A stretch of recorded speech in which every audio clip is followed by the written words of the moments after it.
Father in heaven, thank you so much for this great day you blessed us with. Thank you for our friends and our family, Lord. And so much we thank you for our community, all your many blessings each and every day. And Lord, we just pray that you be with us here tonight. Help us all work together and make the best decisions that will best benefit our community. In Jesus' name, amen.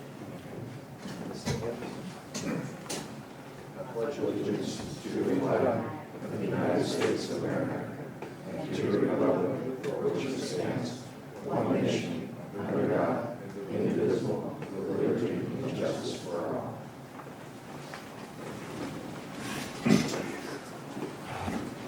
Roll call, please. Michael Mantor. Here. I have Laura Wagner absent. Mayor Don Krzyzewski. Here. Funky Stevenson. Here. And Murray Henderson. Here. Thank you guys for coming. Appreciate it. Good audience today. Okay, we've got consent agenda, approval of bills, city council meeting minutes, monthly department reports. You guys have any questions on that? We'll refer to whoever can answer. No questions from me. Fees will be an ongoing discussion. We'll try to get that rectified, but that would know that we're still on. That the fees are a big issue, and we'll try to get those dropped and rectified. They are. It's a huge.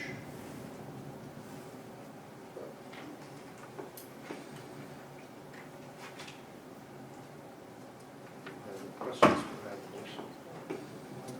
I make the motion to accept the bills and consent agenda. Motion by Pumpy, I'll second. second by roll call vote.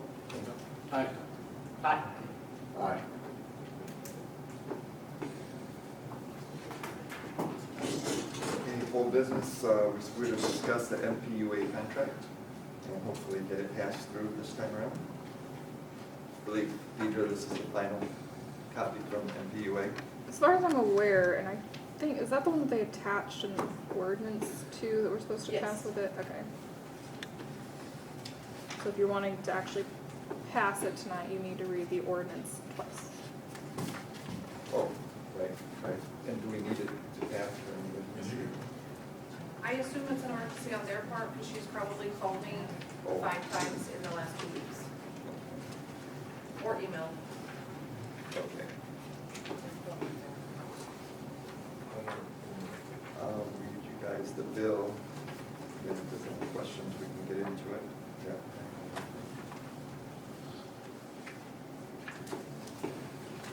Bill number 1350, ordinance number 1722. An ordinance approving and authorizing the mayor of the city of Mountain View, Missouri on behalf of said city to enter into a power supply administration agreement among Missouri Joint Municipal Electric Utility Commission, doing business as Missouri Electric Commission, and the city as a member of the Mid-Missouri Municipal Power Energy Pool. Whereas the Board of Aldermen of the city of Mountain View has determined that it is in the best interest of the city to enter into a power supply and administration agreement among the Missouri Joint Municipal Electric Utility Commission, doing business as Missouri Electric Commission, and the city as a member of the Mid-Missouri Municipal Power Energy Pool, in the form attached hereto as Exhibit A, for the reasons and for the purposes more particularly set forth in the recitals at the beginning of the said agreement. Be it ordained by the Board of Aldermen of the City of Mountain View, Missouri as follows. Section 1, the City of Mountain View, Missouri is authorized to enter into a power supply and administration agreement among the Missouri Electric Commission and the city as a member of the Mid-Missouri Municipal Power Energy Pool, along with other member cities. A copy of the agreement is attached hereto as Exhibit A. Can you talk loud? Oh, Excuse sorry. me, could you speak louder so we Okay. can hear you? Thank you. I will attempt to do that. Okay, thank you so much. The mayor of the city, I'll be reading it twice, I'll make sure I go louder the second time around now. The mayor of the city of Mountain View, Missouri is authorized to execute the said agreement and contract on behalf of the city.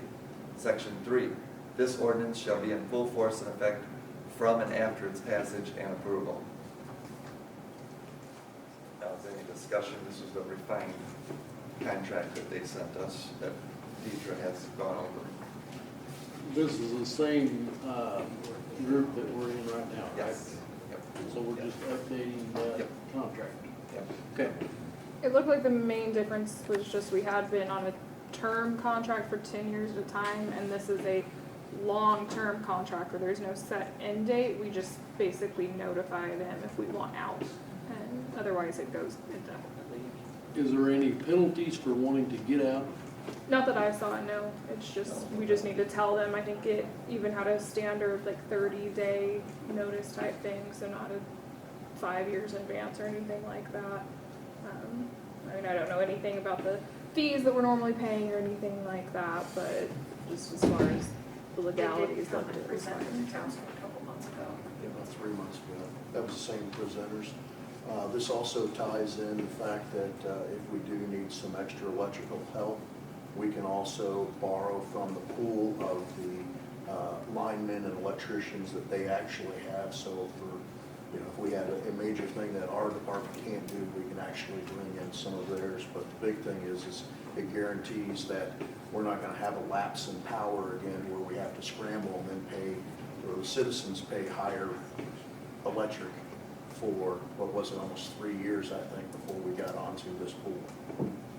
So, but yeah, same presenters that was done about, I think it was 3 months ago. That sounds right. And they did, it was about an hour, they did a presentation. Any other questions, or you can make a motion to pass it, and we'll go through it again.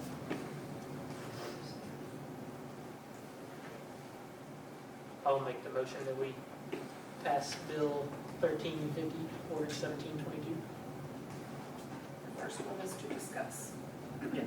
To discuss. and then you're gonna read it again and then make a motion to accept it. Right. Sure. That's what she said. Do we have a second? I'll second. Second by Herb. Vote. Aye. Aye. Aye. Okay, we're going to do the second reading, and a little louder this time. Bill number 1350, ordinance number 1722. An ordinance approving and authorizing the mayor of the city of Mountain View, Missouri, on behalf of said city, to enter into a power supply and administration agreement among Missouri Joint Municipal Electric Utility Commission, doing business as Missouri Electric Commission, and the city as a member of the Mid-Missouri Municipal Power Energy Pool. Whereas the Board of Aldermen of the city of Mountain View, Missouri, has determined that it is in the best interest of the city to enter into a power supply and administration agreement among the Missouri Joint Municipal Electric Utility Commission, DVA, Missouri Electric Commission, and the city as a member of the Mid-Missouri Municipal Power Energy Pool, in the form attached hereto as Exhibit A, for the reasons and for the purposes more particularly set forth in the recitals at the beginning of said agreement. Be it ordained by the Board of Aldermen of the City of Mountain View, Missouri, as follows. Section 1. The City of Mountain View, Missouri is authorized to enter into a power supply and administration agreement among the Missouri Electric Commission and the city as a member of the Mid-Missouri Municipal Power Energy Pool, along with other member cities. A copy of this agreement is attached hereto as Exhibit A. Section 2. The mayor of the city of Mountain View, Missouri is authorized to execute the said agreement and contract on behalf of the city. Section 3. This ordinance shall be in full force and effect from and after its passage and approval. And I'll look for a motion to pass. I'll make a motion to pass bill number 1350, ordinance number 1722. I'll second that motion. By Punky, roll call vote. Aye. Aye. Aye. And it passes.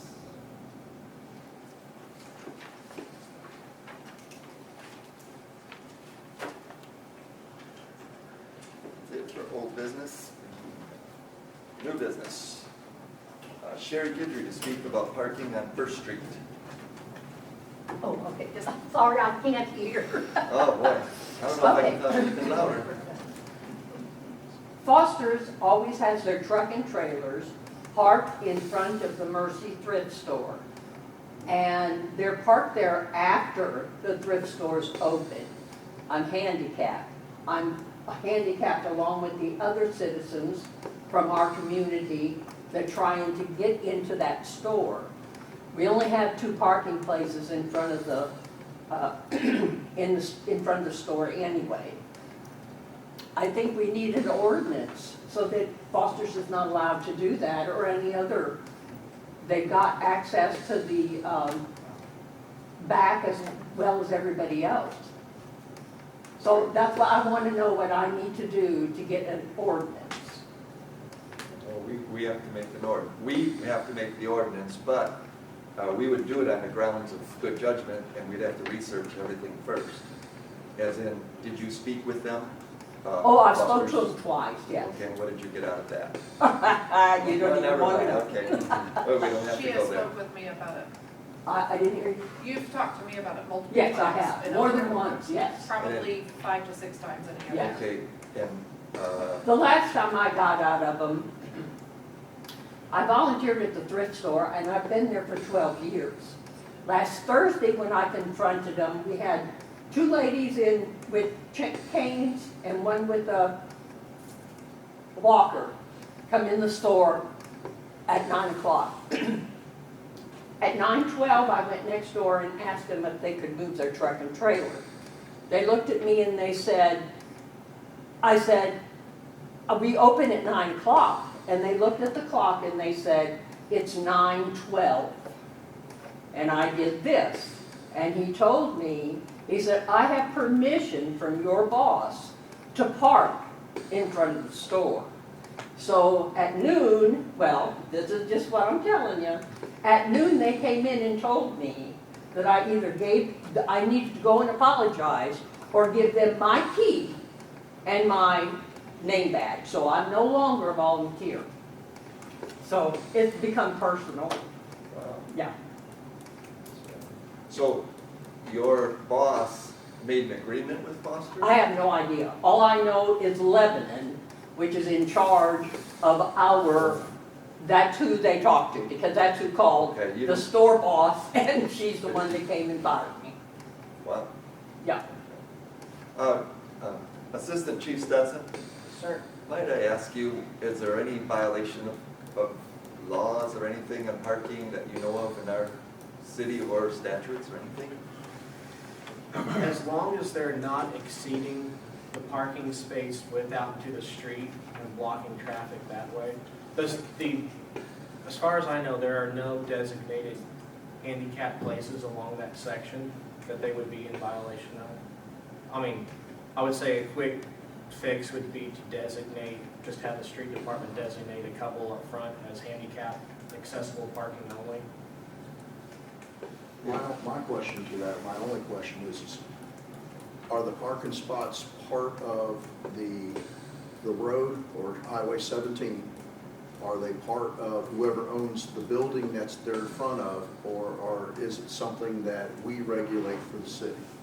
Yeah, it'd be public parking. It'd be public parking, so There could be that, 9 spaces and you can park in any one of the 9 and go to any one of the 4 buildings. right, but who actually controlled, because we've had problems on that stretch before with MoDOT, and MoDOT come in and overrode anything that we did. And that's the same thing, that's why we've got to get permission from them first to put up for closing off. They have to redesignate, and that also gets into the amount of space, because that's why they came and put the angled spots in, was to keep it out of the highway itself. And that's where we get in, so that's something we've got to figure out, is who actually can do something in I that. think their big concern is distance from the actual passage of vehicles, because they want it wide enough where semi-trucks can pass up, because it is a state route. Right. As long as, from what I understand, from what the state wants, as long as they're angled and not interfering with traffic, we can do what we want.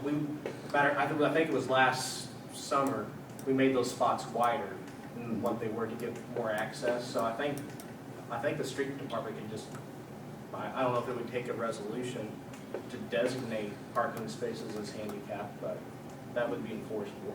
Don't you have to have a handicap space for so many parking places in that anyway? I would have to look that up. I don't know that off the top of my head. I think there is per, New construction. Is it new New construction? construction. There's only one designated, and it is all the way at this end of the street, Yeah, yeah. in front of the Well, purple. we'd really be limiting people be able to come and go with these small businesses. And I'd like to hear. Are you from- talking to me? I'm just Oh, okay. referring to other things, and I'd like to hear from another small businessman that has had this experience with parking. While we're on the subject of First Street, I'm getting tired of getting flipped off of telling people to slow down out in front. I mean, they literally come off of that hill and come around that corner. I don't know what speed limit is. What is it through there? I mean, we have all these, On First Street, yeah, it's 25. okay, well, I'm telling you, they're not doing 25. Right. And we have we've got 1, 2, 3, 4 restaurants right over there, plus the UPS has moved down. There's lots of traffic in there. There's no walkways. There's no signs that says 25. I would like to see it actually get dropped to 20. They take the 35, move it to the top of the hill, because when they come off of that hill, they're rocking when they come around that corner. The only time they slow down is when they finally get past the corner and see the stop sign, and then you can see their brake lights. But they'll come through there, or they'll cut in, boom, park across the street, they'll cut in there and fly on across through there. I couldn't tell you We'll pick per that up. day. I We'll pick mean, that up, Police department. and I mean, these guys can't be there all the time, and I know that. So what I think would be a good idea, and you see these posted, is to get together with MoDOT. We have the poles, put some speed limit signs up, and then also one of the signs that is controlled by sunlight that tells you what your speed is. I mean, as you come down, I've seen those all over. They are all over. We've actually requested signs like that from ODOT, and basically, we were told funding was not available for our city. We were requesting out for 60 for like the warning signs for truck drivers, so they don't Right. stop blasting through the stop signs. And even for that, they were like, it's not, basically, we were told it wasn't a high enough priority. Right, I mean, I understand how, I mean, we did the same thing at Buscorn. Right. There's not enough feet, I mean, they send a crew out, and it goes, boom, you're 5 feet under what it's supposed to be, so we're not gonna put a sign up. But if they were, Right. somebody was to go hammer them about it, and just keep asking and keep, because it's like an accident waiting to happen, and the trucks sticking out, I don't know, maybe there needs to be some signs up that says, if your truck, I mean, and I realize this can be a nightmare to enforce, but at some point in time, I mean, my truck was actually parked like it should be, and still got $4,000 worth of damage from a lady slamming into it. I park across the road the biggest part of the time with my pickup. I just would like for the city council to look at that.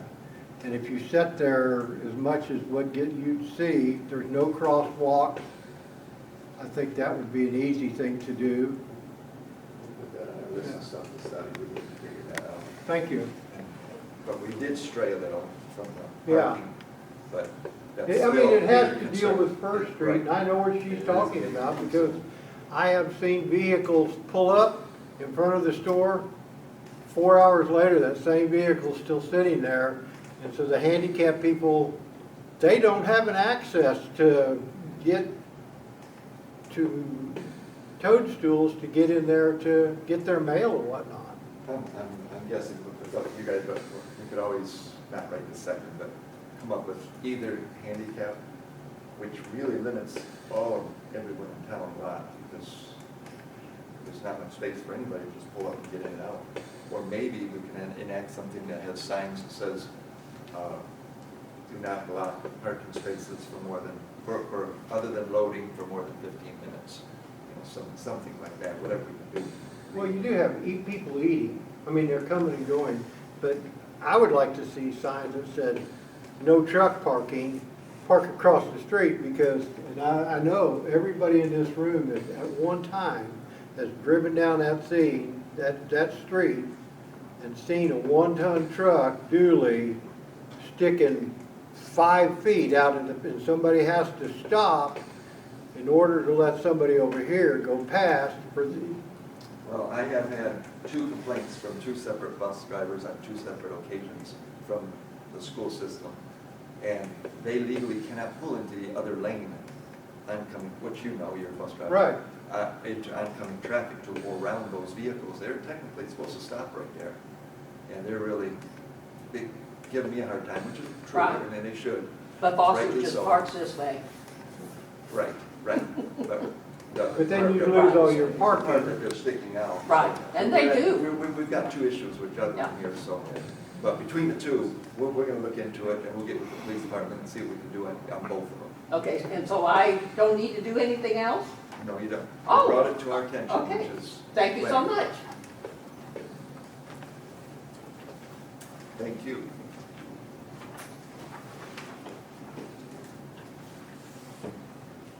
Here we go with these ordinances.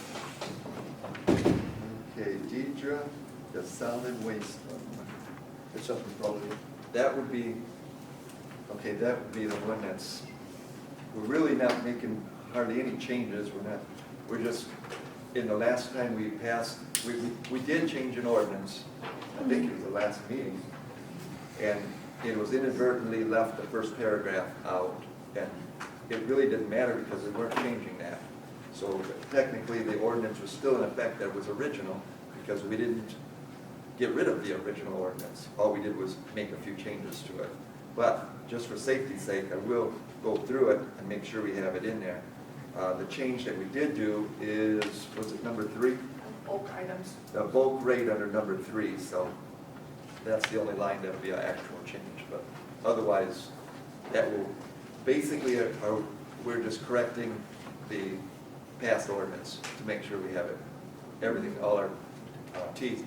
Right, Cross. technically, whenever you amend one, you can just put in what you're amending, and since we didn't amend the first paragraph on it, I just didn't include that the last time, but since we were changing number 3 anyway, I was talking with Shannon and Dave, and we were having to go back through 3 different changes to get all the paragraphs together. So I just, on this one, since we were changing 3 anyway, I just put everything back on there, so now we can just look at the newest one and have everything as it's supposed to be, instead of getting paragraph 3 from this one, and 2 from the one before this, and 1 from 15 years ago, so. So this amendment will straighten everything out. Yeah, it just puts it all back together with Yep. the change that we needed to make to paragraph 3. I would like to see us table this and look through this a little bit more than just tonight. Because I know from looking at it and talking to Dave on the other one, I want to make sure this is right before I put my name back on it. And he has proofread it also. Has he? Yeah. About 4. Yeah, we've gone through it a lot, trying to make sure that everything got included. Did he figure out on the dumpsters, on how he was gonna work that, other than eyeballing? He talked to Deidre at length about drawing up a lease agreement for dumpsters. He would like to see, we just needed, get this corrected and then possibly draw up a lease agreement like all the other towns or most of the other towns do for dumpsters. And that would alleviate a lot of questions and problems with the dumpsters. So they would come in, pay a deposit, get a dumpster, bring it back, get the deposit back. They would bring it back and pick it up. And that would clear up any questions with the dumpsters. It's supposed to be a pickup fee as far, instead of, I think I only got 25% And all that would be clarified in the lease. in the lease.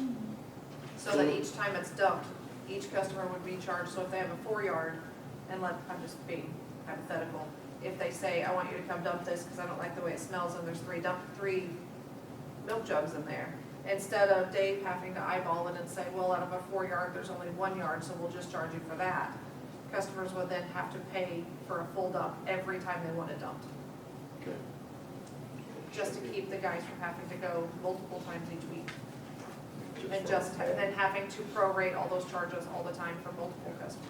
So it was basically what we was talking about, the Yes. way it should work. Yes, and that will be corrected, not really corrected, that's not a right word, but clarified in a lease. Okay. It would be kind of an addition, so this is dealing with what we've already got. It didn't sound like he was 100% ready in terms of what he wanted for the lease Right. yet, so the plan was to just do this, to do the stuff that he was already sure of, as far as adding in like the tractor tires and stuff like that to bulk, and then it sounded like he's gonna sort of look at the lease thing a little bit more, and then if he decides to go that route, then we would just pass another ordinance later, adding that into what we already have.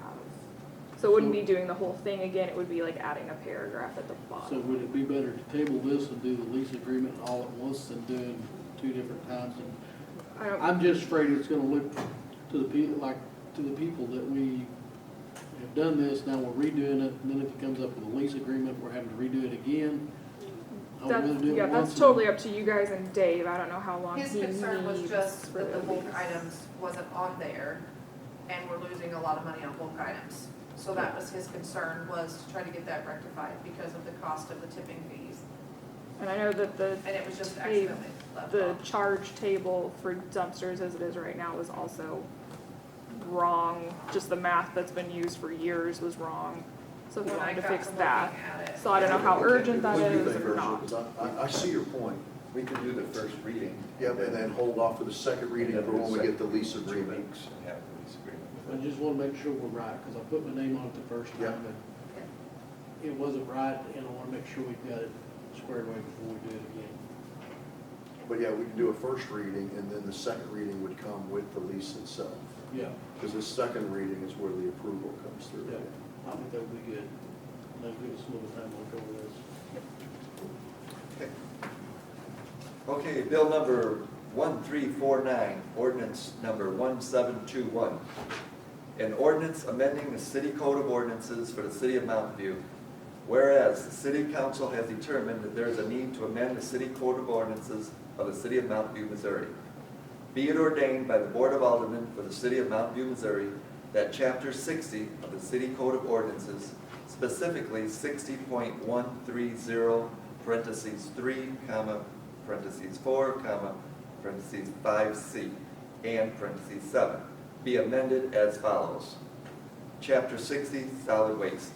Section 60.130, solid waste customer regulations and rates. Every residential occupant, tenant, or lessee receiving water and/or electric service within the city limits shall receive refuse pickup service and shall pay such fees as set forth in this section. A, all refuse and recycle pickup within the city limits shall be picked up by city employees.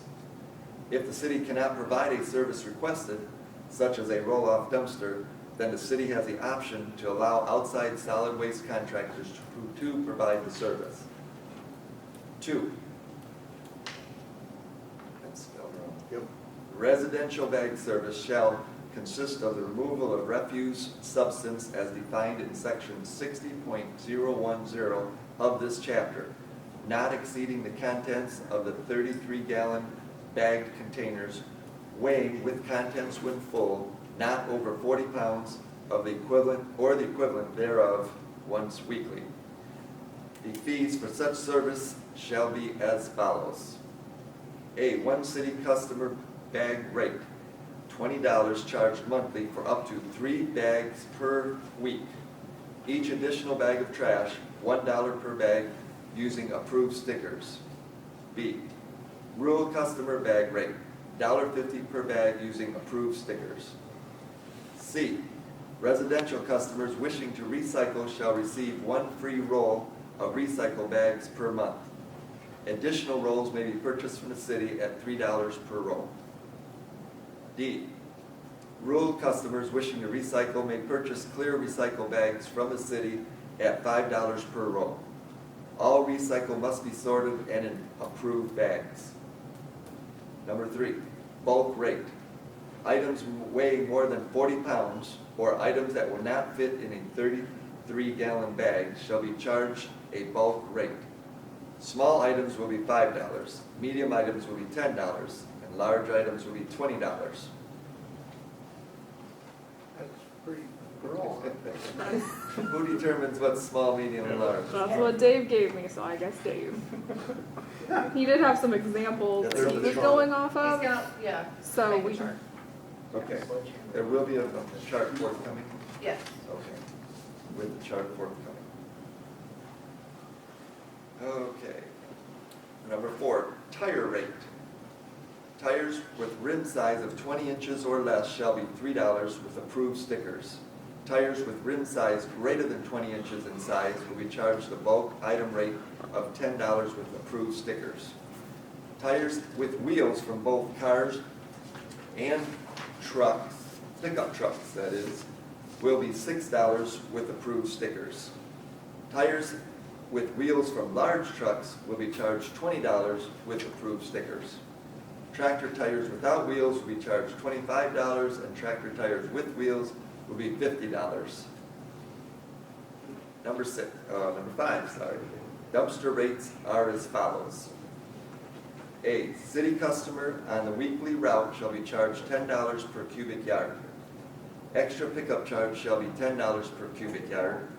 Monthly charges will be based upon the weekly rate volume computed by 4.33 weeks per month. B, rural customers utilizing the facilities at the Solid Waste Collection Center shall pay $15 per cubic yard for normal refuse. Construction waste not included. C, current rate table for monthly fee based upon weekly pickup. 1 cubic yard is 43.33, 2 cubic yards is 86.66, 4 cubic yards is 173.29, 6 cubic yards is 259.80, 8 cubic yards is 346.40, 10 cubic yards is $433. Number 6, construction dumpsters shall be rented for a fee of $35, which will allow up to a 30-day usage. Additional fees will be charged for the volume of refuse generated as follows.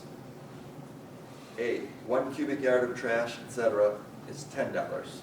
B, construction waste per cubic yard, boards, lumber, flooring, sheetrock, etc., $25. C, construction waste per cubic yard, such as shingles, etc., is $35. D, commercial cardboard per cubic yard is $5. 7, commercial customers shall have the option to purchase or lease dumpsters from the city. The cost of sale shall be based upon current market pricing. The lease rate for a 2 cubic yard dumpster shall be $7 monthly, along with refuse removal rate. The lease rate for a 4 cubic yard dumpster shall be $10 monthly, along with refuse removal rate. The lease rate for a 6 cubic yard dumpster shall be $20 monthly, along with refuse removal rate. The lease rate for an 8 cubic yard dumpster shall be $25 monthly, along with refuse removal rate. Number 8, customers receiving city trash route services outside the city limits shall pay an additional $2 per month, along with their type of service. Number 9, industrial rate for manufacturers with an average of 1,000 pounds or more per day. Recycle items will be $55 per ton. Solid waste for a landfill will be $125 per ton.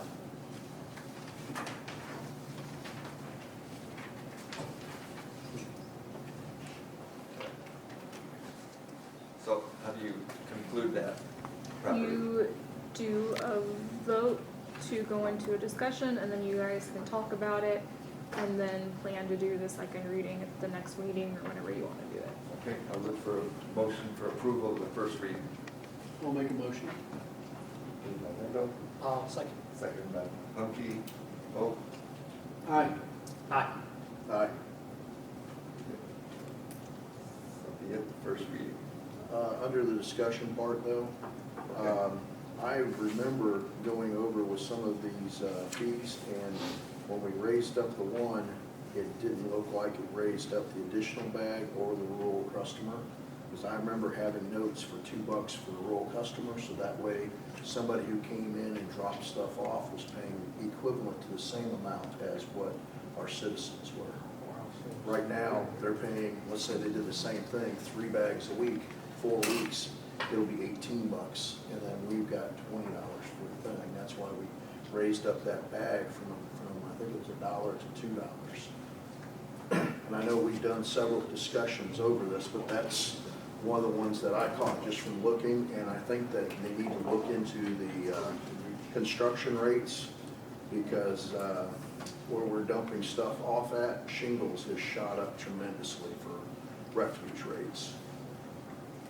But that might be also covered into the lease that Dave is coming up with also. But that's what I would like to see more of, and to go back through, and I'll look at the notes and stuff. That was the one meeting that I missed, wasn't it? Yeah, You're talking about the rural bag rate? the That you rural wanna bag look at? rate. Okay. Where was that listed? That's on Oh, the front 2B. page, 2B. Okay. Okay. Just wanna make sure it's Yeah, where my notes are right. no, thank you. Sure, Dave has his shingle rate. I had a couple things on there too, that you need to ask Dave about, is on the tire section. Thank you. If they cut the sidewalls out, is that considered trash? Okay. Or, or do they still need to do that? And also, is there a possibility we can get on the weekends down there, have them be able to pick up recycling bags and pay for recycling bags at the recycling center on Saturday to Okay. alleviate your problem with other people coming in? To actually sell them, right? Yes. I know, I had to run down to sanitation this morning and they were selling bags to people today. Okay, So I will make sure that that is an option for them on Saturdays. okay. And I don't know if they give out the free bags, the one per customer, I don't know how you would I don't regulate think that. so, because they wouldn't know. I How, don't, how's the girls in the office know? that's a tricky thing, you don't. When you pay your You pay the bill usually, but now we're going to online payment too, so we might need to look at some type of a tracking between both locations or something too, online, because Because we're they could trying to do very well everything digital anyway. Come in and go to a line where I'm at, and then come in 2 days later and I'm not up there and tell McKenna they forgot it. You know what I mean? So then you have to look up their account every time on the computer, just to make safe. Yeah. That can be done. There could be a lot. Yeah, we could Check put a off the note. box.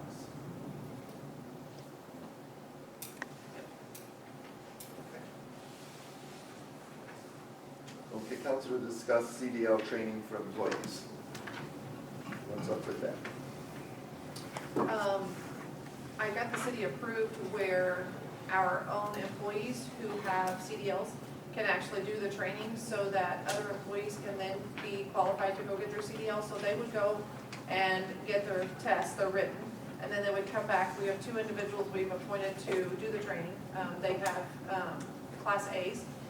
We would only give to a Class B, so it wouldn't be like a diesel, for example. We would offer the hands-on training, so the walk-around, the driving, those types of things, the alley docks, the parallel parking, those types of things. We would also be required to administer a test, which I've already got with the 2 instructors. And we've drawn up that test. It's 25 points. I have to make it 80% or better. Once they do all of theirs, right now the state does not require a set amount of hours for the practical or the written. It's basically to the discretion of the instructors. If they thought they were ready in an hour, which we wouldn't do that, but that would still pass state guidelines. And then they would use a city vehicle with one of the instructors. They would drive up there, they would take their walk around, pass their test. But now the question is once we give them all of this training, that they would pay on their own anywhere from $1,400, no, $1,200 was the cheaper one we found? 14 up to about $2,000. We would be doing this in-house at no cost to the employee, just to help them get their CDLs, therefore they can obviously service the city better. But then the question is, do you imply any kind of a contract like we did, for example, like the police cadet program? We gave them that training and they had to sign a contract do you want to do anything like that to try to retain that employee after we've invested the time? I think Or we not. would be obligated to, this would be a clearinghouse for people to come get their license. And it has been passed. Sanitation, one of the places they come in and get their CDO and then they're going to. Would you also do something if they was either terminated or decided to quit, that they had to pay so much of that back? That would be for the police department, you know. What I understand, like the cadets, if they, Is that correct? Steve? if the cadets leave early, they have to pay the prorated charge, right? Yeah, we was deducted by monthly from that total, and then we also included if they were terminated for, and we gave the reasons for that termination.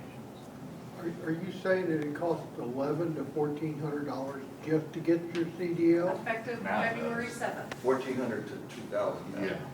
Some schools are Okay, 4,000. Yeah, I mean, I'm curious to say, I never paid more than It's a new $50. rule that went into effect this year in February. First month of the year or second. They have new laws this year. So would you guys Oh, propose yeah, to do all I've done all that, that 6 months or for a years, year? and I never had And to. prorated from there, and then what dollar figure do you put on that? Physical. The average area? Even if you did $1,000, say 1040, 1,040, that's the dollar an hour. Raise of 50 cents. They have to go through a certified school. If I remember correct, that was right. So Yes. if we did a yearly of it, and then They should. It just depended on what level. a year under a contract, at the end of it, then they're free, plus then they get that raise. You're just. Or is it better to do a 6 As month? soon as they get the CDL, they should get that raise. Right. Capable of doing it. Right. All required now. But then if someone was terminated within a year, you're saying, then it was prorated at a certain dollar figure. Let's see, That's what I would do, is prorate it like monthly. If you gave them a year and give them a year's contract and then figure out whatever dollar figure you want to put on the test itself, what it's going to cost the city, and then prorate it from whenever they actually pass to their year, prorate it per month. And so far, the city has not been paying for the written exam. That's been the employee's responsibility to pay for, always. And then, if that's what you wanted to continue to do, then our part would be the free training. I don't mind doing the testing part of that too, but then it's putting more obligation as far as onto us when promoting people to leave, but it also is a benefit to us to have the CDLs, especially when it comes to the winter months, because now we don't have just one person clearing streets. We have the ability of having a pool so that we don't always have one person doing something. You know, so that was the ultimate drive for having the CDL program. And I'm almost thinking that too, I mean, instead of doing a raise or a contract, just have it to where, okay, once you're licensed, if the city goes through and does the actual training and the licensing itself, then you have to give 3 months, 6 months without having that bonus, and that ends that part, and then you get it after that point. But that's just another way of looking at it. It might be easier to sustain that and easier for somebody to swallow because we are still holding all the cost. You know, if you did a contract, how many people is that going to turn off as far as for? For law enforcement, it's a little bit different because of the fact that the certification that's there binds them to the community. Where it comes for CDL, they still might be jumping ship because the contract, okay, well, I got to pay X amount, now I'm going over here because I got a CDL and it's worth X amount of dollars more. So just a different way of looking at it, maybe instead of doing a year contract, do it to where they just don't get the raise until X amount of time, and at that point, you know, because that, you can also say that that's a training period because they just got qualified, that we paid for those qualifications. But I'm open for both, but I just figured that was just it's a different way of looking at it to where we're not putting everything that this is the only way we can proceed. But the alternate way you're suggesting still doesn't give an incentive to stay. and it could jump ship just as easily. Correct. Yeah, either way, there's pros and cons to it either way. Either someone's gonna look at it as, hey, now I gotta be here for a year with no option because of this contract, or, hey, I don't get the raise and benefits or the raise that comes with that actual certification. So you've got, whichever way you look at it, there's gonna be a pro, and it depends on the person. What if you went ahead and done the bonus to start out with? We figure out what a cost is, really don't put them under a contract for a year, but they're still liable for That cost, that cost yeah, prorated cost. and a prorated cost for X amount of time.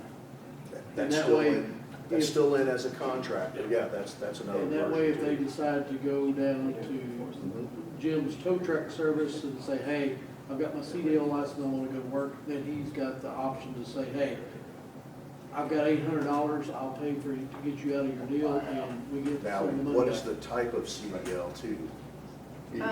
It's a B, so there's still some forms they can't go to Yeah. also. They can't So it's not giving them an A, no truck and air brakes. Stipulated, or they get air brakes with that. They get air brakes, they don't get combo, they get. No contract. Trash trucks have air brakes. So they wouldn't be limited if they wanted to jump ship. Right. If they wanted to go to the economy or full trailers, they'd still need more schooling. I think so. Right, Air brakes, so that's gonna And then that is a restrict full some of cost. it too. If they want to upgrade, if they left us in a B and they wanted to go to an A, even though they're already there, it's still the full cost just to jump up a step. Rather than, it's not prorated if you've Is that already right? got it. Is that right? Yeah, Oh, so if you have a class B and you go to get a class A. you're still starting from scratch like you didn't even have one. So, this, I'm gonna ask because I don't know, so if they go take the written test and they take it for a Class A, that we only own, and they've got the written pass for a Class A, which covers everything, but they're certified with a B, They can only get a B. We have an employee right now with that situation. but then they can still jump ship and go get a truck that's got trailer. and But go they get would have to certified, go right? to They a have to go back class. to school. They can do that anyway. Yeah, They they have have to to, go they to have to go school back and and pay that reclass or money. We reschool. wouldn't stop them. No, it's fine. They don't even have to quit. They can still be here. Go ahead and get a class A on the outside. Ultimately, the city's going to benefit from having more CDL drivers regardless, and that's always been, as far as for my thing, to make sure we have more people that are qualified for the things that we need. You know, the other part of this is just gonna be human nature as far as are they going to be, is the individual itself going to want to stay here and provide the services that required for the citizens, or are they just doing it as a stepping stone? And that's gonna be individual. So I don't think whichever way we go Yeah. about, you can't regulate the individual. No, as long as we got some of our money back for our testing, would be the main thing for me. Yeah. And really, we just gotta have to determine a industry standard average number of what it costs, because if we put all our city administrative costs, et cetera, in there, it'd be awful high. The cheapest between Eddie and I that we've found is $1,400, and the most expensive I found is $4,000. What is Willow Springs or West Plains or Kabul or Houston? What are they doing? As of They don't. 2 months ago, we were the first city around to get certified to do it.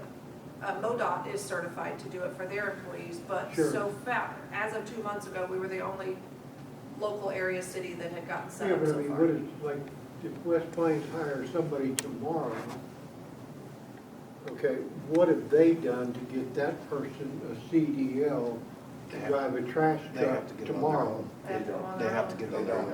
Yeah. Okay, so they have to get it on their own. Correct. We're, And Okay. pay that large money. we're offering a Well, service so- to the employees. So the big issue is like anywhere else, finding qualified people, finding people to work. I mean, if. We have people to work, but we're trying to increase their qualifications to where it meets the standards and regulations from law. You know, clearing is a big thing for the winter, and it takes a CDL to clear the streets, to use the equipment, so. Drive the trash truck. That would just, so, do we need to do that, or do you guys come up with that? Do we need to, okay, a dollar figure? Deidre, Or, for the reimbursement if they leave early? We train them. so, and we get them their CDL while they're working, employed here. If we put it down, let's say, let's go to the bottom for now, $1,400. We divide that up by the hours, 2,080 hours a year. And we use 1 year maybe as our fiscal timeline. And then Yeah, whatever hours they're lacking, they pay the difference if they leave early.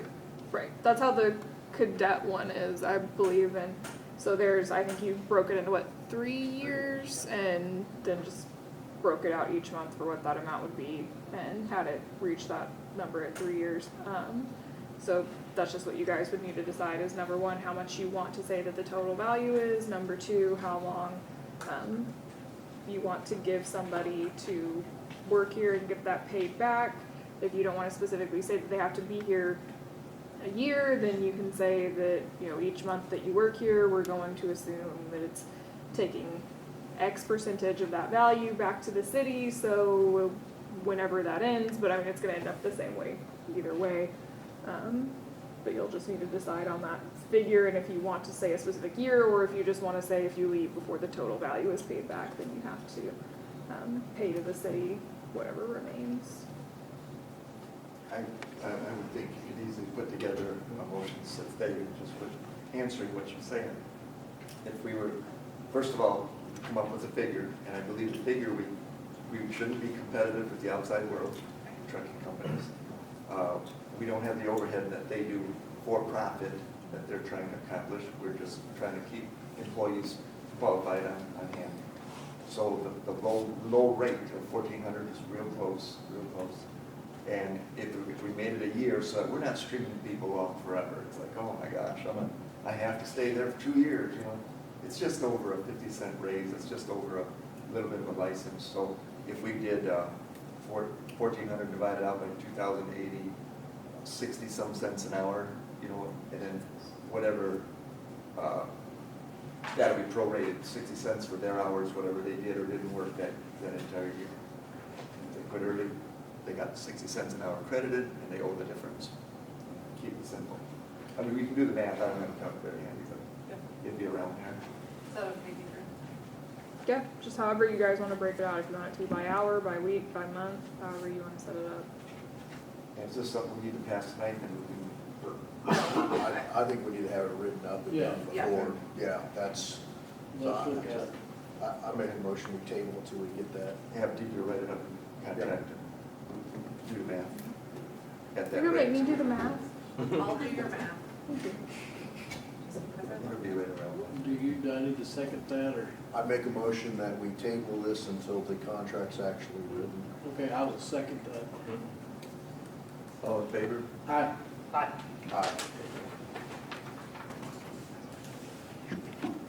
Assistant Police Chief Stetson Schwein to speak about a request for temporary regulations or traffic ordinances under section 2-240, authority for special conditions of Pioneer Days on September 24th and 25th, 2022. Page 71. You got handouts. Pictures? Pictures? With pictures. Color picture. Colored pictures, doing this for the.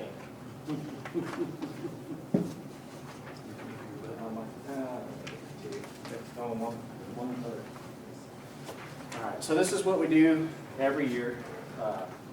It's the temporary regulations related to parking. I'm just gonna read this whole thing so we can literally stay on the same page. So I'm requesting the authority under section 2-240 to make temporary regulations related to parking for Friday, September 23rd through Saturday, September 24th. We're requesting to make temporary, no parking. We even have this is what the parking signs will look like. Handicap parking. The do not enter, which it's on there multiple times. And then everybody's favorite, definitely not controversial, no animals. Exemption, we did put exemption in there, certified service dogs. These signs made by our department considered official and officially placed so they can be enforced. This request is only for the areas laid out in the map below. It's actually on the other side.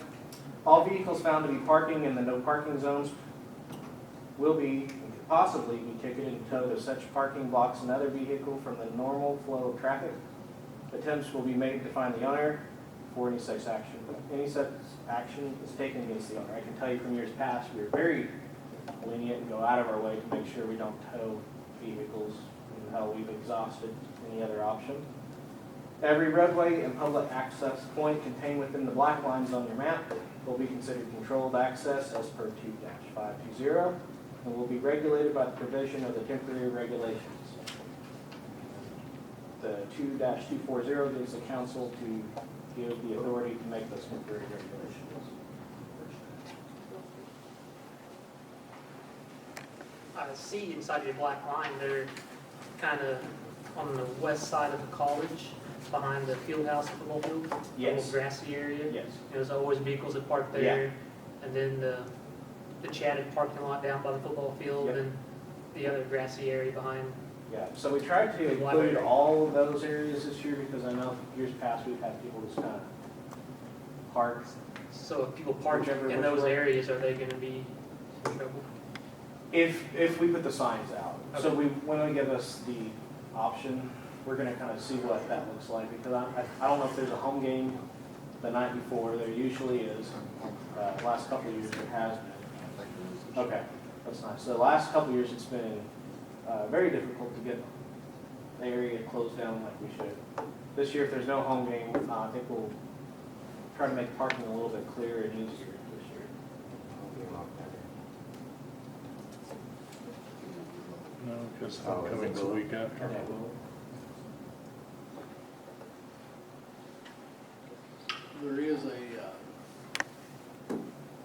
Mighty Mike game Saturday. Okay. I don't know if it's at the football field or at the other fields, but there is some home games this Saturday. Okay. I know that it says till 5 o'clock on the do not enter sign, which usually we have all the signs out of there by 4:30. I mean, right after the parade goes through, we pull all that. And then MoDOT, of course, will give us permission to block 17 access. And they actually provide the signage for that. So we just need I just need a motion. a motion to approve his request as stated. I'll make the motion, we approve his request. I'll second it. Motion by Bugby, seconded by Murray. Any more discussion? Vote. Aye. Aye. Aye. Don't go nowhere yet. Thank you, sir. Howe County, are they coming up by chance for this weekend to give a hand? And are they gonna have an EOC, the mobile EOC like we did years ago come in? I've not heard anything official for the county. Usually, they'll come through and just have a presence, but I've not heard anything in any official, like, assigned position. But for ZOC, I don't believe, at this point, I don't think it's. Okay. Thank you.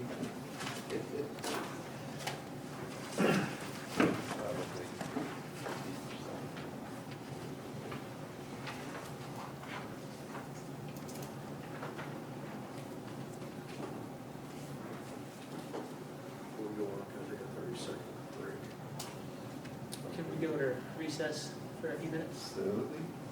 Motion to recess, 5 minute break, I'll make a motion. 5 minutes. 5, that's perfect. I'll second the motion. Yeah. I didn't hear no ayes.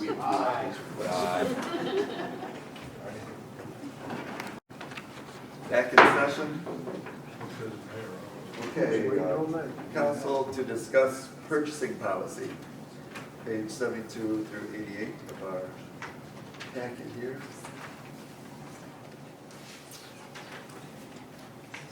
And I hope that you will explain the purchasing policy that you've got going here.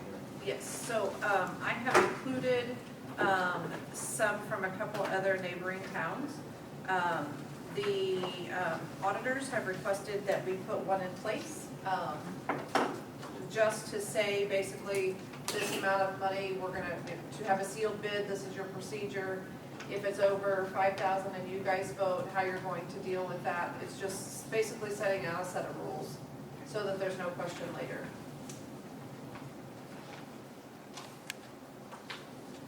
So this is basically their purchasing policy in neighboring towns that are already in effect. Yes, And they're basically in line with what we've been doing. yes, it's just having a written policy. Just having it for the, It's nothing different than what you guys have been doing for years. It's just having something written in place.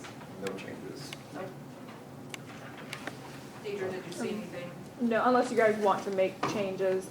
Shana had just asked me if we wanted to try and just make one, and we thought it might be better to let you guys just look at the examples from the two neighboring towns, see if there was anything that you want to change, one of them that you liked better, that you wanted me to use as a baseline over the other, and then just kind of let me know, and I'll make you guys one. Well, like 21.805 doesn't include the mayor. I think in our case, we need to say mayor, it says city administrator. Yep. Yeah, and that was just that was all that I could find in place that we already had. So that's why I included those, because that's just all we have in place and written. In lieu of the administrator, the mayor can do it. Yes. Yeah, that. Administrators, yeah, it's always that, yeah. Yeah, everybody's relying on that. Really needed to add that wherever applicable. I think you're right. I think it's about the only thing that I see that we're not doing. Yeah, I couldn't find anything that we're already applying the rules, we just don't have anything written. And the main thing is this just mirrors state law anyway. Yes, yes.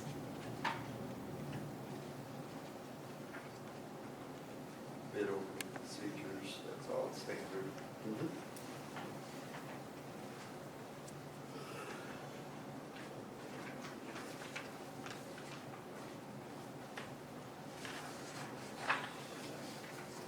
That's the problem, I think.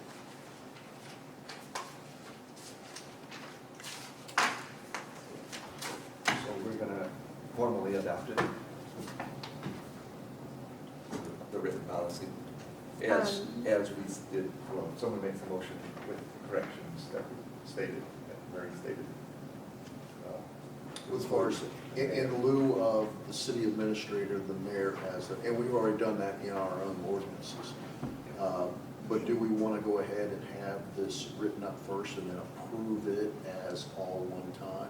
That was kind of the plan, was to That's have what you I'm guys thinking. look right now, see what Yeah, you think, okay. see if there's anything that you do or don't want to change or add, and then once I get it finalized based on whatever you guys Right. think from The only today, thing that I see then is I'll put it in a different different one. is, so. is in lieu of a city administrator, the mayor. Just sub that in, yeah. Okay, any discussion? Do you prefer one of the examples over another? Or So- do you want her to just create one? Just kind of merge them, or Yep, I would do everything. merge. Should we do They're that? close.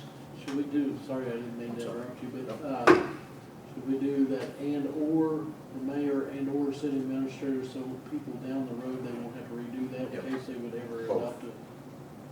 Yeah, and when we get it typed up in front of us, then they give us one more time to go through it and pick out.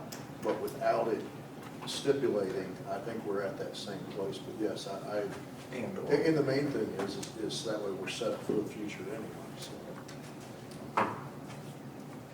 Yeah.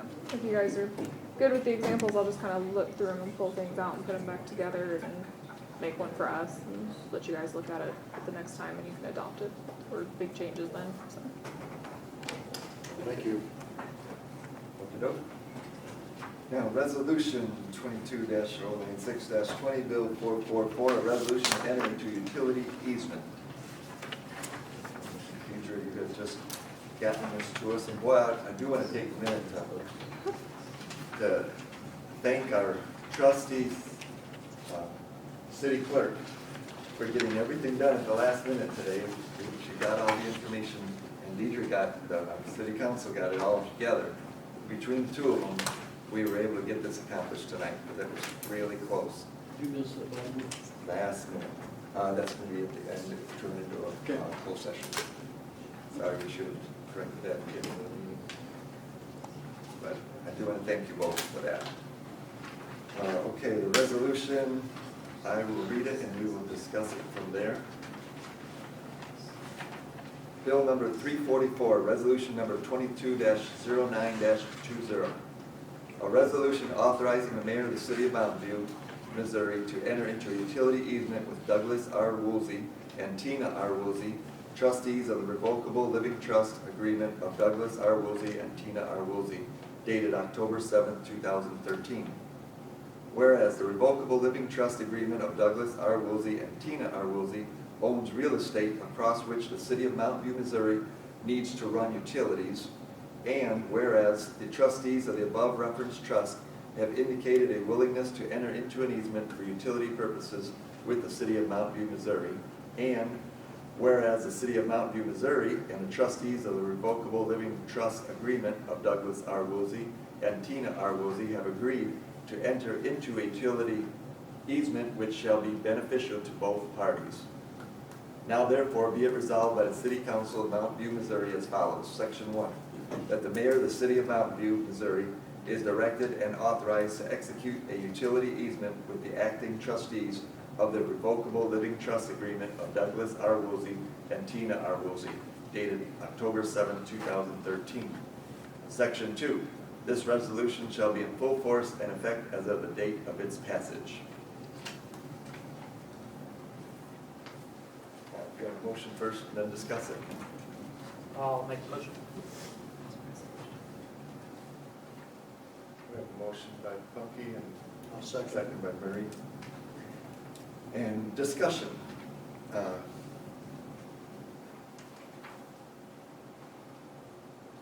Discussion. I have a question there. Is it any other benefit? Who else? How else would it benefit anyone else? It's going across their property. They need to do that in order to do some upgrades to the system. And it's benefiting the city with the what is that, the park? The power going to the south there?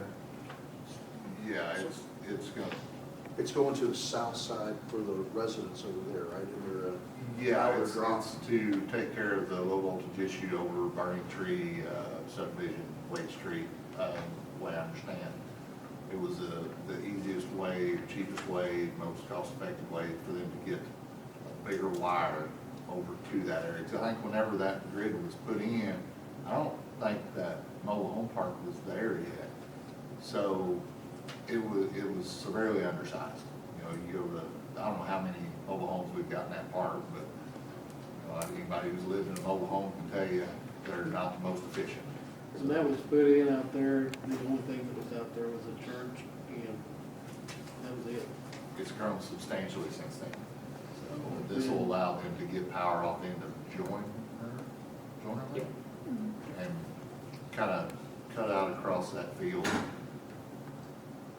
And it'll help their power supply. I don't know, just asking. I don't know if there's any, what would you call that? Any extra benefit anywhere? I don't see how it would. I don't think so. You just happen to live on that side of the town. I had asked Losham where he, I believe we would have any, what do you call it? What is that? Conflict. Yeah, conflict. yes, you can. It's not a personal game. It's strictly, It's not like we're gonna say, we're going straight to Linda's house to, You know, it's for all the citizens and stuff on that side of the. just so you guys know what we was talking about up here, I live in the subdivision out there that the low voltage situation is affecting. And I asked them if I could legally vote on that also, since this was, but the power out there is in such bad shape that when we had our heat, excessive heat and the air conditioning was running, instead of pulling 90 volts per leg off of our transformer, it was pulling 80. So when I went to my air conditioning run all the time, if I turned my microwave on, my lights would go so dim that you couldn't even see to do paperwork in the night. So that's kind of what started all this, and then my neighbors had got involved in this too, because they was having the same problem. So then the electric guys got involved with it, and that's where they found out. And and this was the only fix, is to run this easement through Doug's property to get, because the trailer park and the church is also having low voltage out there too. Really having a lot of electrical issues with a lot of lights, the parking lot lights and stuff we're having to replace out at the church because the low voltage is so bad out there. So anyway, that's kind of what we was discussing here. I didn't want to Yeah. be involved in something I shouldn't be, but anyway. It's benefiting the general public just because you live in that subdivision. Yeah. It's not kicking you out, but like you said, so you're good on it. There shouldn't be any conflict there. Well, I mean, that's kind of your position anyways, is you're a ward of that section of Yeah. town, and you're supposed to take care of everybody in your part of town, so you're Yeah. just doing I your was job. trying to wonder if you had other property there or something. No, no, I am very careful what I do. May I ask a question? Yes. When you have the easement, do the people they entrust to, their property, do they get a benefit from it? Will they get reduced rates or anything like that, or anything? No. The only benefit would be the availability of electricity, which there was already available at their property. It was available, but they'll still continue to have available as it cuts across their property. Okay, So were they it's- connected to electricity? You're saying they were, right? They Did can be. It's a vacant field at this Oh, time. it's big, okay. Yeah. Just curious, because easements that I know sometimes, if you go through a person's property, It improves value in yeah, this case. or they get, they might have lower taxes, so, Oh, no. it just improves the value of it. Overhead, are you talking overhead or? Yes. Underground and that, Overhead. okay, Woolsey, I think I know where you're, out by the Christian It's gonna church. come out off the airport, out here by Well, the airport. You're talking about coming off the airport, going across that at the end of, Woolsey's. I can't remember, the Airport Road, Yeah, and coming up that tree line there. yeah.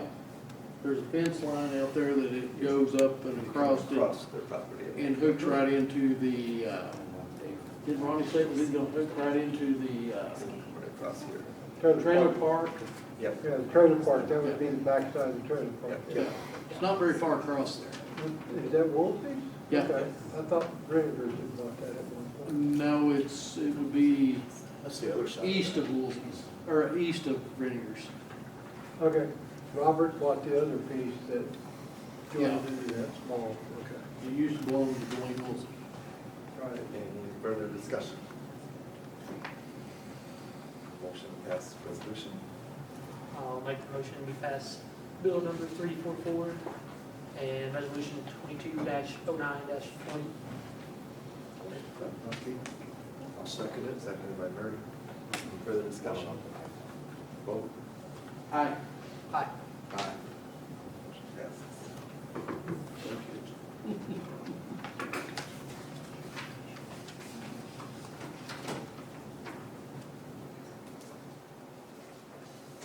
Okay, we need ordinance 1723, bill 1351, an ordinance to establish net metering.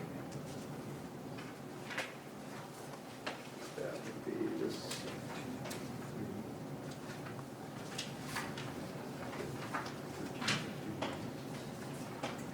And Deidre, do you want to explain anything there, or? I know that it's something that we're required to have. I'm just gonna be real honest and say that I know virtually nothing about net metering. I don't understand very much about it, so I basically copied Hal Morgan's. I'm kind of hoping that somebody who knows a little more will read it at some point and tell me if that is correct or not. I assumed we would do 2 readings, so there will be time for someone who actually knows about it to tell me if it needs altered. But basically, you're taking this from Hal Oregon's. Yes, it's specifically to deal with how the city credits people with alternative energy sources like solar or wind that actually feeds back into the city grid. So we are getting power from them in addition to them getting power from us, and we don't currently have anything in place saying how we deal with those credits, correct? So this lays out how those are valued and how the credits are used and how long they last. And this MPUA, which is our electric company, I guess is what you call it, they actually reached out and they wanted us to put basically steps into place and have something in writing. We actually, off of our monthly bill, at the very bottom, they actually direct us with the exact amount that will be credited back to the people that have solar. And it's actually, it's called avoided fuel cost rate. And so that will fluctuate a little bit depending on how much we have used, purchased from them. So each month that will vary a little bit. So if they are in an excess because of solar panels, then the amount that would be figured by the bottom of our bill directed by MPUA would be credited the following month off of their electric amount. So basically, the state statute says Right. we must credit people that are willing to put on solar energy, but they do not tell us how much to credit.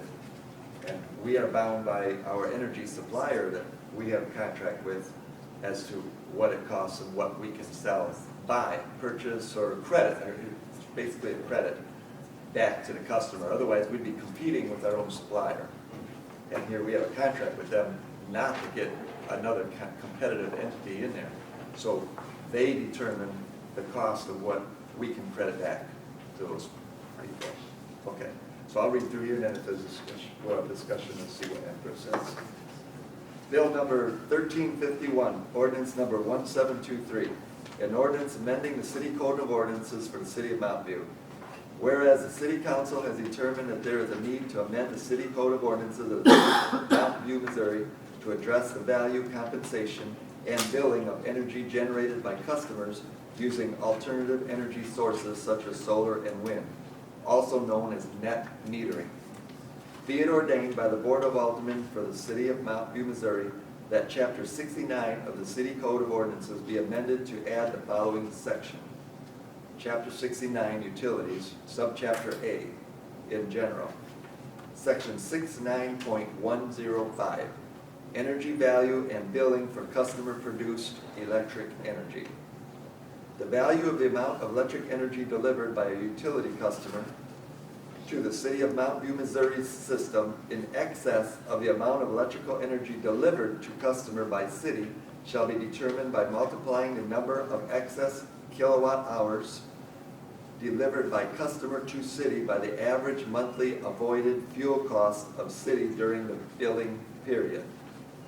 The customer shall receive credits equal to the value of the electric energy delivered to city. Credits will be applied to the next billing period following issuance of the credits. The credits shall expire without any compensation at the earlier of either 12 months after their issuance or when customer disconnects service or terminates the net metering relationship with the city. Credits will only be applied to the billing statement for the meter location to which the generating system is connected, even if customer has multiple meter locations. Reference 386.890 RSMO, supplement 2015. Okay, so do you guys all got a motion for that first before we discuss it? I'll make a motion. Motion Maureen, I'll say, second by Wendell. Okay, any discussion? My question is, who is setting the rate to buy that wattage back from the customers? Are we setting the rate our or the supplier. supplier setting it? Our It supplier, comes directly from MPUA on the bill each month. the contract we have with them to buy electricity with them stipulates in there what we can do with that price-wise. And it varies month to month.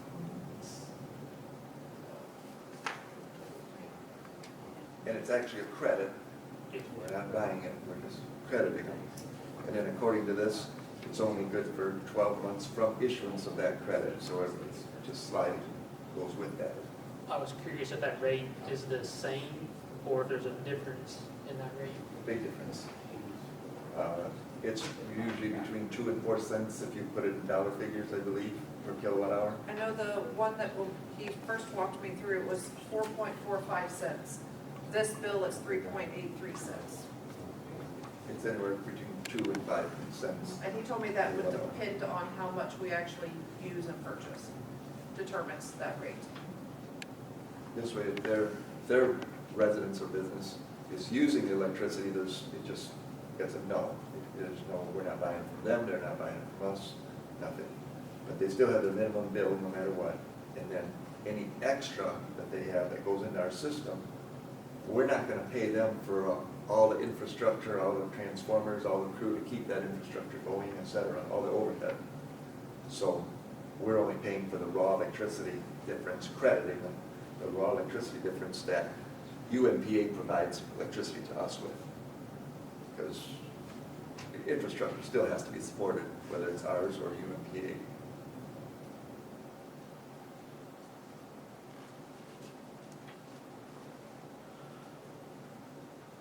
Any other discussion? We're gonna wait till the next meeting for the second reading, is that what the plan is? I'd like to wait till the next meeting for the second reading. The reference that's in there is actually the state statute, and it's pretty extensive, and I'd like to look in, a lot of the same language that's in here is exactly what we already have, but I wanna make sure that we don't miss anything as far as for part of it. This is, we're not under an emergency situation.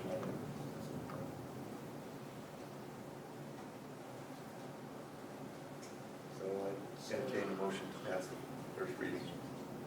I'll make a motion to pass the first reading of bill number 1350, ordinance 1722. Motion by Linda, Second. second by Punky. All in favor, then Aye. Aye. Aye. take it up next time.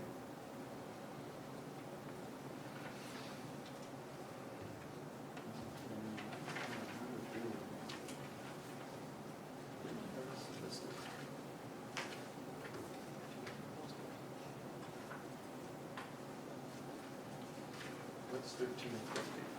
Someone just did. But it's 1351. 1350 we did earlier. 1350 Wendell was, said 1350. Yeah. So we do it.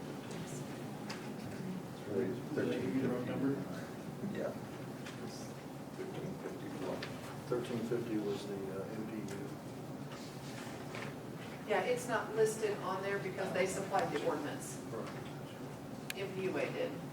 So So we don't- 1350, it's just not listed as an ordinance on here because they supplied the ordinance when they sent me the paperwork. Do we need to do anything with that? You already passed We it. already did that. But we passed 1351. 1350 was earlier tonight. Yeah, it was the first thing we did. Okay, 'cause mine Oh, had that's- 1350 on the, Oh, because we didn't write on there. Yeah. Because I didn't have it listed because I hadn't gotten it yet Oh, okay, that was 1351 Yeah. up here. on old business. Yeah. Wait. That would be 1350 on the old business. Yes, correct. Okay, got it. so the reading you done was 1351? Whoops, that's that wrong one. Yep. Yeah, 1351 was the last one we just discussed with Ned Right, Major. which we just passed the first.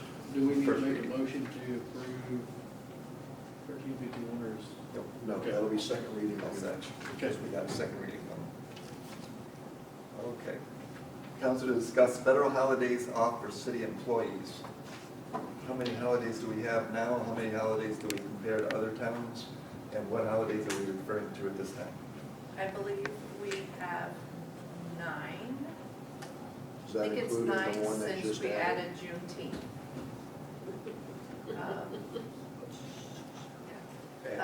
And I know in a constant effort to make our so-called benefit package, which includes holidays off for the city, we do want to give as many as we can within reason.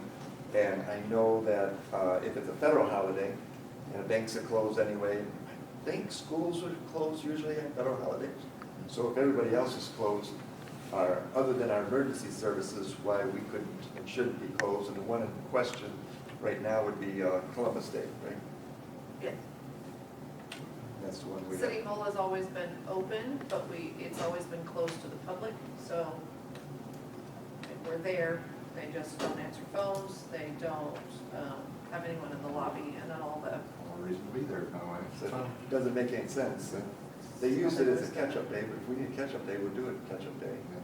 and then all the other, departments have always worked. So it's up to you guys, but I think it just helps the, what do you call it, the attitude of everybody having a better package, having the day off that everyone else is off in town at the same time.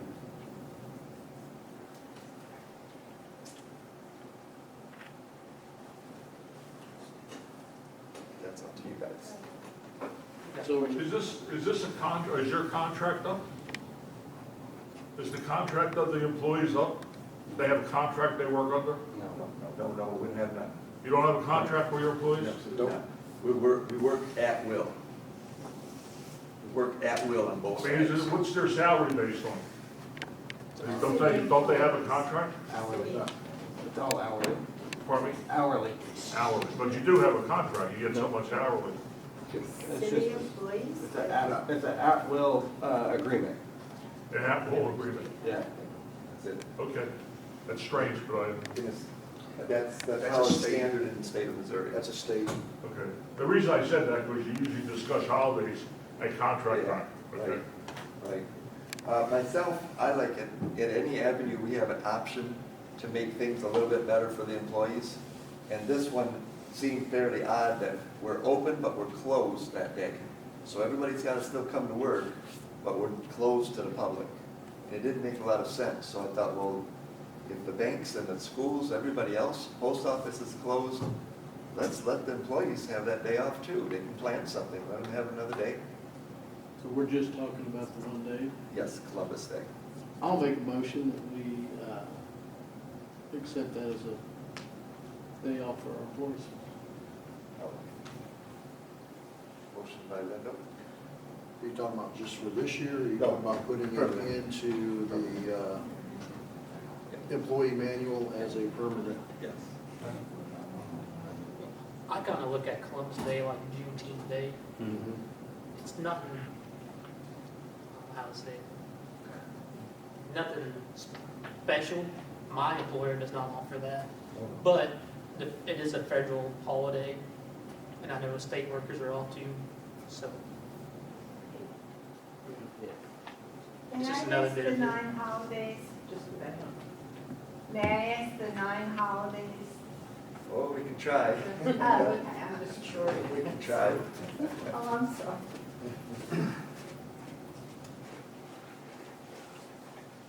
Is my birthday one of the holidays? It should be. July 4th, are Should you be. doing it? Yeah. You could have. Do what? Yeah.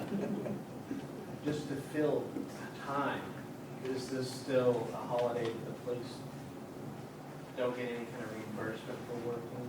Or just to throw that in? They should. You don't get paid off? No, we don't get any paid holiday. So do they get holiday They pay? get It'd holiday be a pay? paid holiday. We don't get paid holiday. pay. We get paid Police straight. department. Okay. Police don't count. I didn't say that. I did not say that. We do need to bump their benefits up too. That'd be Yeah, how's nice. that work with your department? So basically, there's a federal rule for emergency services that allow exemptions for that, and the city's always just taken an exemption where we just get paid straight pay for the day. It's not treated as any day differently, it's just another work day. You don't get credited days off or vacation days or anything? You should put in for something like that. Can make Yeah, changes? they should at least get comped that Yeah. workday, Yeah, 8 hours, 10 hours, or I'd 12 like to hours. see that. We're working on an employee manual, and that's something we could change in the employee manual without getting a raise. So, Yeah, I could put together like a presentation. there we go. Yep. Yes. let's I'd do that. They don't get as many holidays, but they get more vacation time than everybody else. That's true. That's the way it was set up. You didn't tell us that.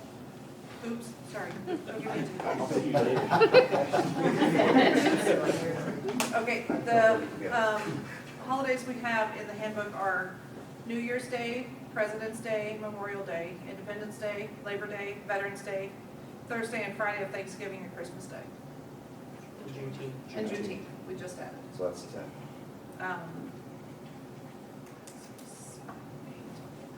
Yes. It's almost 1 month.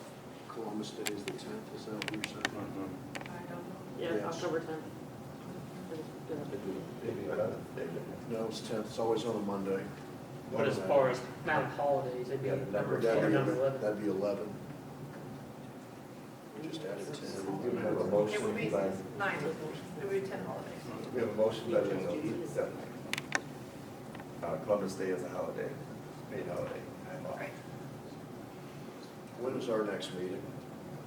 2 weeks. Second Tuesday. No, it's 3 weeks, isn't it? Third week, so it's the 11th is our next meeting? Yes. I'll second it just because it is a federal holiday. I know everybody else does it. So I will second it. I don't want to, but I think, Further discussion?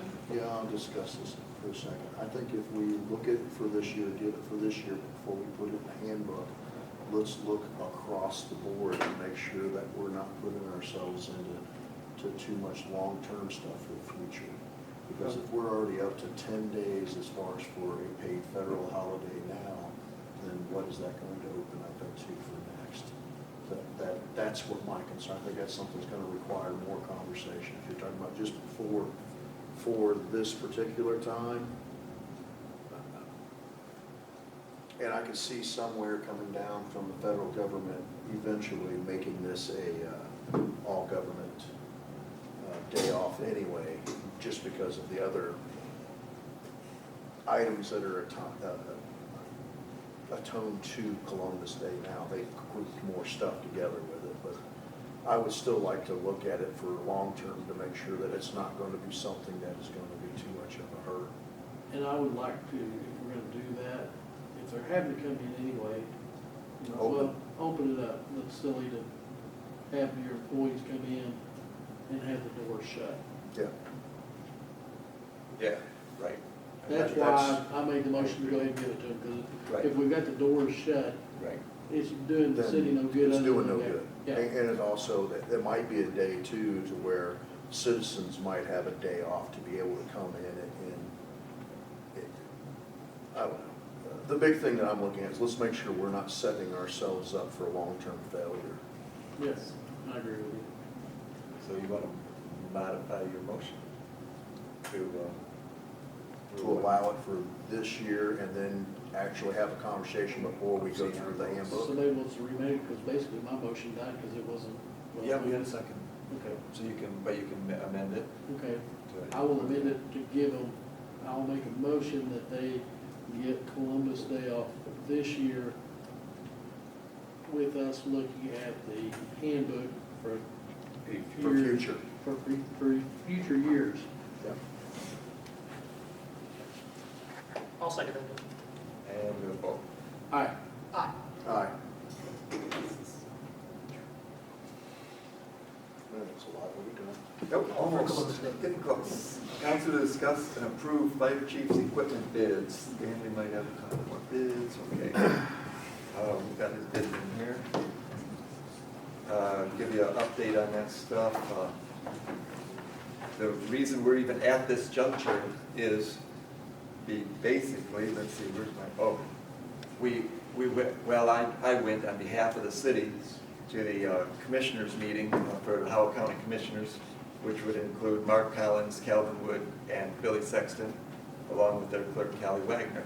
And they, upon our presentation of our needs for our city, took it under consideration of the ARPA money they had to give out to cities in our county, which needed it the most, which would benefit the most people for per dollar, had seen it clear to give us three different grants, which was really good, really great of them. I mean, it really helped us out. We've got a senior center, we've got about $84,000.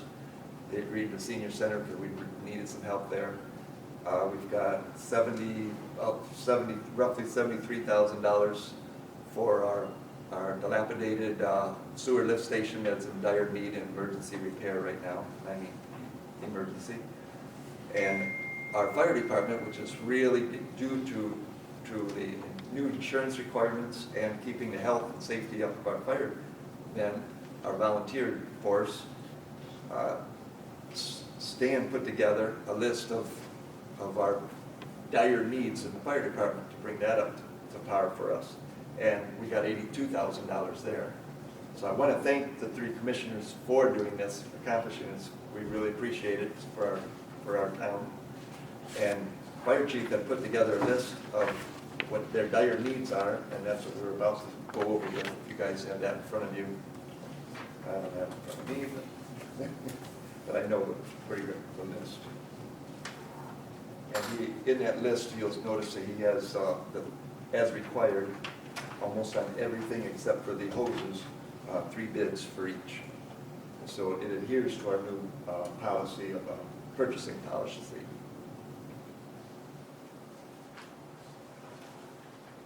And grand total does come up to $82,870, which is a big plus for our fire department, our guys out there. Weren't we already pursuing turnout gear through a different grant? We were talking about different avenues and looking for it. We, Okay. So was it we applied? applied for one, Okay. for a grant, and we have never heard, I guess we didn't Okay. get it, because we've never heard a thing back from them. I just didn't hear anything back from that part. I Yeah. know that was It was submitted several Okay. months ago, but Yeah. didn't hear anything. I know the grant process, so coming in from ARCA, from county is the way it would, because it's already there. Yeah, it worked out real good.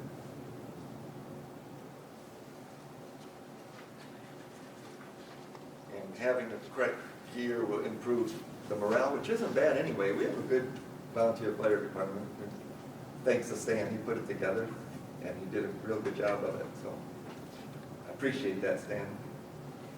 Stan, in your bid here, are you comparing apples to apples and oranges to oranges? Because I see a couple of this where it says weaker model. You didn't go with the weaker model because it was cheaper, did you? Did you stay with the quality Yeah. You in your can't bid? purchase until you guys decide. Right, but that's what I'm saying is, when he put this together, it eats up the whole 82,000, so. You'll find in the turnout gear, Yep. and there's different prices, Mhm. like when we did the 3 bids, but also the ones that did 3 bids gave us, 2 or 3 prices of what they got. And that'll be the lesser gear and better gear, and, I mean, we don't do a low-grade gear, but we don't do the top of the line either. I mean, it's kind of in the middle. It's good gear. Yeah. I mean, it's NFPA certified.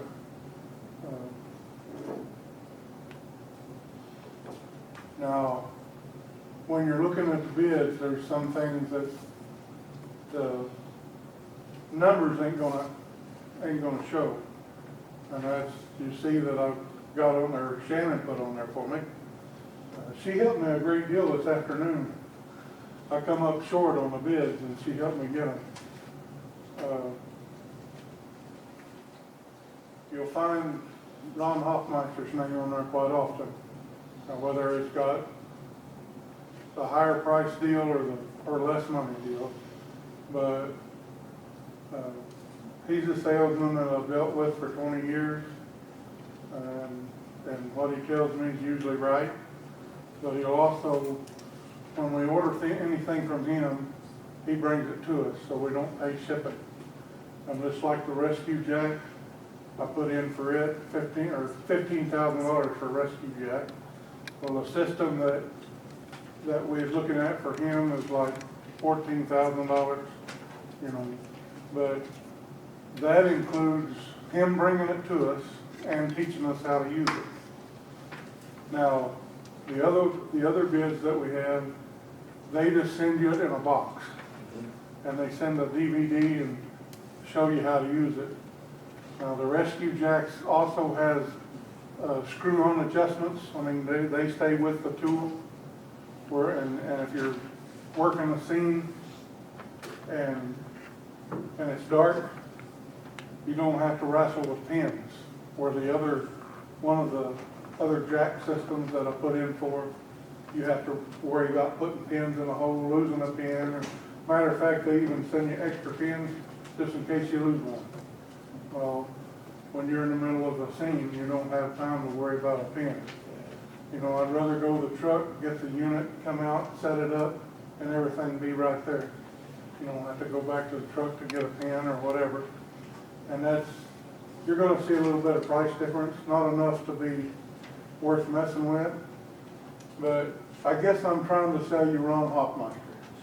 That's everything we've got out the fire department, not everything, but what we use to bring the fire department into the 20th century, 21st century, I guess now. The 21st century was, I mean, like when we come up here, the fire department never had a blitz nozzle or a hydrant or anything like that. And I got all of that from Ron Hoffmeister, different times. You know, they put it in their budget and we get it. Well, each unit now of our engines has got a blitz nozzle and a hydrant vent, stuff like that. When we ordered a drop tank, 3,000 gallon drop tank, he went to Oklahoma with the manufacturer, got it, brought it to us, didn't charge shipping. I mean, he wasn't going down there just to get the drop tank, but, you know, any other company would have charged us shipping. Ultimately, though, this is going to train our people and get them the equipment they need to keep them safe. Yes. Okay. Good. And that, if you turn your car upside down out here tonight going home. Don't you be saying that. No, I've done that. Don't you, because you know where I was this week. Yeah, I know. But the rescue jack, I mean, it's not something you're gonna use all the time, but if you turn it upside down, that rescue jack comes up and supports it to where it makes my firefighters safer. You know, if that car shifts anyway, they're liable to get hurt. You know, and you're using equipment that'll hurt you if you don't use it right. And that's one of the things rescue jacks do. This other company that we put the bid in for, I don't know them. I've never met them. I think they're in Utah. Well, this company for the rescue jack is from New York.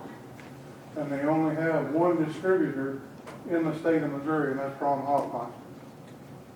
So that right there ought to tell you a whole lot. I mean, I'm not, but is there any other questions? I mean. I trust your judgment myself, that's why. Well, that's what you hired me for. You know?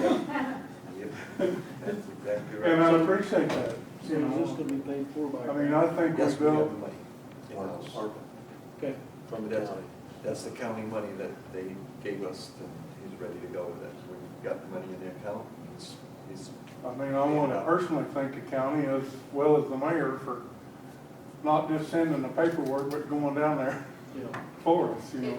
It was all paid for by ARPA county money, but because of the amount of the purchase, it puts it over the threshold for the mayor. So therefore, it has to be approved, the bids by council. Well, if I'm laying out in the road ditch, I don't want you fumbling with a pin. I want you to get it off of me. Do what? I said, if I'm laying out there in the road ditch underneath my car, I don't want you fumbling with pins. I'd rather you get it off of me. So we need a motion to approve his expenditures as I'll make presented. a motion to approve the expenditures for the fire department as presented. By picking Hofkoff. Yeah, Yes. going off Stanley's recommendation, Yes. Hoffmeister. You'll find that, like I said, there's some of his stuff that'll be higher, but it comes with, you know, he'll bring it to us and he'll teach us how to use it. That to me is pretty important. Yeah. And you've been dealing with him for 20 years, so Yeah, I have been. I started buying brooms from him when he was selling for towers, so, you know, that's been a long time ago. I'll second that. Motion by Barry, second by Linda. I and the fire department like to go with people I trust. And when they asked me if I could build a fire department up here, I said no. You know, I have to rely on God for the right answers. And they asked me what was the number one, or one word, what would you add, or say to build a fire department? And I said trust. If you don't trust the person behind it, you ain't gonna go in. You know. But anyway, I'll shut up and leave you alone. We appreciate that, Stan, we appreciate everything you do. Oh, Thank you. I do have something to make sure you I'm pass full on. rotten. Make sure you pass on to your guys. The incident this week, very professional.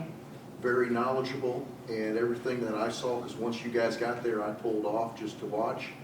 That was very good, so you could tell that you've done the training that it's taken for everybody, for the amount of equipment and everything else. And also, the working with the police department went off really seamless. So make sure you pass that back out to both departments, please. I'd like to point out also Stanley just completed a bunch of extra training so that he can therefore give his employees more training. And thank you for that, too. Stanley, you'd also be excited to know, I don't know if you've heard yet, but the commissioners have also given over $700,000 to all the communities in the Howell County fire, first responders, fire departments, new digital radios. So we're getting, I think we're getting 10 of them. Awesome. So I mean, that's- it's coming across, so that everybody in the county can communicate when you get on scene. That's something we've been talking about in For a long the time. chiefs meeting. Yeah, there you go. Well, that's a go. The commissioners have passed that. Thank you. Thank them. Take that, yes, thank them. Is that all, any questions you have? Oh, yes, thank you. Oh, okay. Oh, we have a first and a second. Roll call vote. Aye. Aye. Aye. I mean, this is a dream, so don't wake me up. One other question, and I'm sorry I'm stealing your time, but Okay, before we go to closed session, and it's getting a little bit late, is there anything you got for FYI? You guys got anything else? Pioneer Days, ham and bean supper, so Friday night, Saturday. Have patience on Saturday. We know that it starts early, and we know that it says that it stops at a certain time, but traffic flow and everything else on Saturday never returns at a orderly fashion. And I want to thank all the emergency personnel that are, that's why I was asking to see if the police department's going to get help, is what I was hoping for. But thank you guys ahead of time for the events and stuff that are going to happen this week. And anyone in the audience have anything for our information? I just have a question. Yes, sir. Your holiday for the homestay for the city employees, your entire discussion revolved around the city hall. Does that also include all the other city employees? Yes. Yes. Okay, just want to make that clear. Yes, absolutely. Yes, just two things. My wife and I are new to the area, and it's been a long time since a meeting started with a prayer, so I want to give you a big plus for that one. Thank you. Appreciate it. And the other thing is, it wouldn't, I'm the last one to want anybody to spend money, but it wouldn't cost much to get a sound system for this little room, especially for our senior citizens. I second that motion. It's in progress. Okay, thank you. We've had a lot of expenditures over the last 5 months that were from previous dilapidated things that needed to be fixed. So we've had our priorities, and that wasn't at the top of the list, but we're getting there. We're working our way up there. With these grants that we've gotten from the commission, from the county commissioners, that relieves us a little bit better to where we can loosen up some funds somewhere along the way. So it's coming. It'll be coming. May I say something too? Just for the city attorney, Yes. that's what you are? Yes, just name tags, and for county clerk, name tags so we know who they are and what their job See, is. that proves you're not from here, because everybody not only knows everybody, but they're probably related. For us, That in there one more maybe. time. There's a lot of new people moving in, so, you know. Yes. Thank you. Appreciate that. We're glad you chose our small town.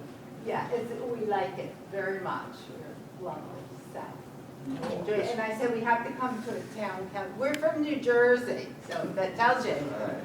And we're used to town council meetings that, they've been good and they've been, wow, horrible. But anyway, this was very nice, and the place to shut me up. Very nice and enjoyable, everybody gets along, and we enjoyed it. Thank you. So Come much. with your good times. Yeah. I like you to good time or the Did I miss Oh, no, yeah, take- All right, we'll the have- Third Street property, did I miss that or something, or did you just? The Third Street. Oh, she didn't show up. No, she wasn't coming in. No, the Third Street, you guys decided need to be first dealt with in closed session. No, No, that's, so Third that's Street. Teresa. Okay, yeah, she She could didn't not come make in. it. Yeah, she didn't come I'm just curious to know what that was. in. We don't know. And also cancel the return of deed, was that, what was that with? Talking. Yeah, we're gonna push that to closed session, because that is something that is, could be confidential, we don't wanna blow that out of the water first thing. Thank you. Okay, motion to go into closed session? I'll make that motion. I'll second. Oh, RSMO, Oh, yep. almost RSMO 610-021. I didn't make it. I'll make the motion, we go into closed session, RSMO 610.021, parentheses 2 and parentheses 3. Second, I'll second it. all in favor? Aye. Great. Okay, thank you all for coming. We're gonna go into closed session. You're not having a break?